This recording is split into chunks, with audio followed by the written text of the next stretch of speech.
Hey friends, it's Dimitri with Nebraska Streetwear. In front of me here I have two t-shirts and two hoodies, and this video is going to be about color separation and some things that I've learned from this experience. So color separation is basically taking an image or artwork and you are separating the colors from it and making those colors essentially into screens so that as you're printing each layer of color, the image is becoming more and more clear, and it's basically replicating something that's a little bit complex. When you have vector art that has solid blocks of color, typically, obviously, those are very easy to separate. You know, you might have a t-shirt with like white and black or red, so you have three colors, three screens. When you have something complicated like a picture, so here's the original photo and it's printed as a sticker, but this is a very accurate representation of it. When you have something like this, there's many colors in here, but you only have a certain amount of screens really and ink colors to make it work.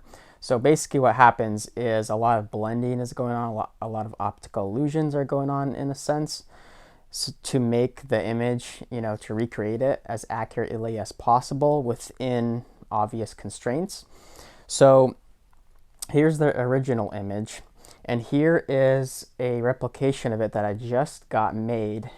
So here's kind of the backstory to this. This is a really popular design that I had. It's basically the Unabomber before he was famous and started mailing bombs and all that kind of stuff. And a lot of people like this design. It's a very popular seller, and I made it in the past before.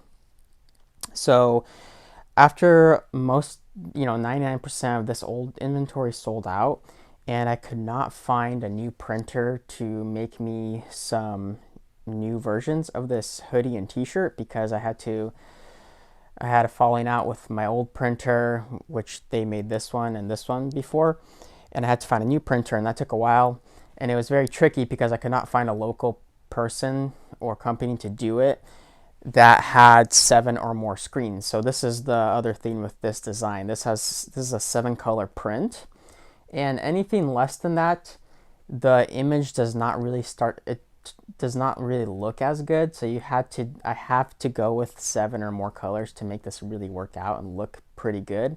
And typically a lot of screen printing companies, they might do a max of like 5 or 6 colors. There are obviously places that do 7, 8, 9, maybe even 10 colors, but it gets harder and harder to find those, especially if you're looking for a local company, because I like to work with local companies to make my t-shirt and hoodie designs for a variety of reasons. But I did find someone to do it, and they made a much better depiction, an accurate depiction of this image than the previous company that I used before that I have a falling out. So all this to say, not all color separation artists or the artwork itself is created equal. It is an art in itself because you have to figure out what colors you're going to use, what custom colors you're going to use, what standard colors you're going to use, how you're going to blend them together and kind of work it around to make it sort of optically appear as accurate as possible. And a lot of times if you're doing something this complicated, you might not obviously be able to get the image 100% exactly. As you could tell, this screen print is not 100% accurate in color to the image.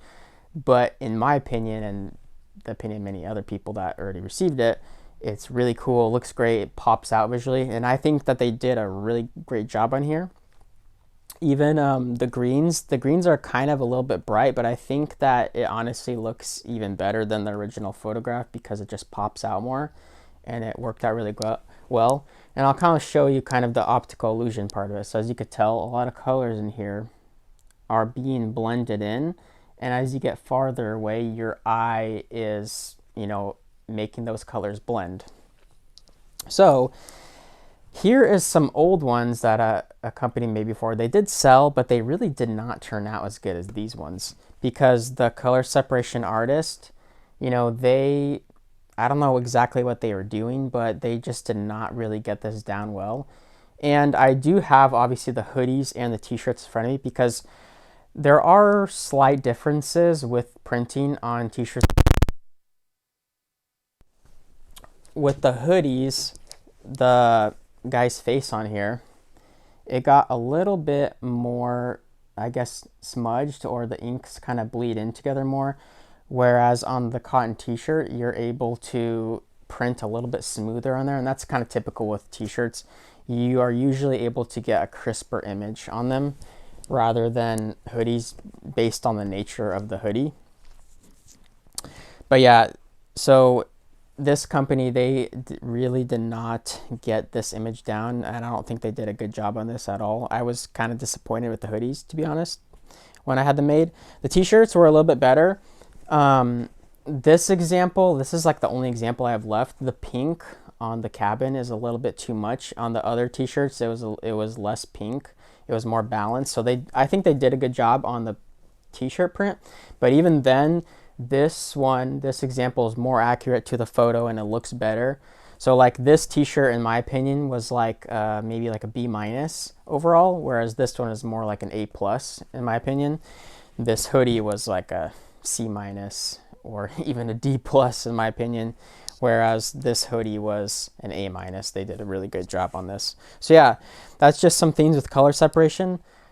Not all color separations are going to turn out exactly the same.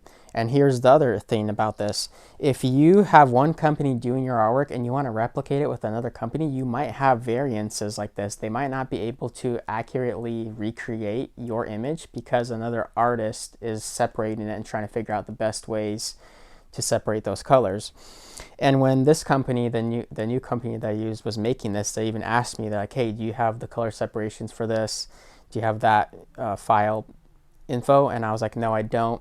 So they went ahead and did it themselves, and they're like, it's not going to be exactly how these people did it, but we will get it as close as possible, and I think they did a good job. So yeah, that is just some of my experiences with this sort of method, and this print in itself was just very difficult. Like no company wanted to touch it, and it was a little bit hard to do, but finally found a place that makes it work out, and it looks great. And yeah, if you guys got any value of this video, or if you have any comments or questions, you can leave them down in the comment section below, and I'll catch you guys later. Thanks.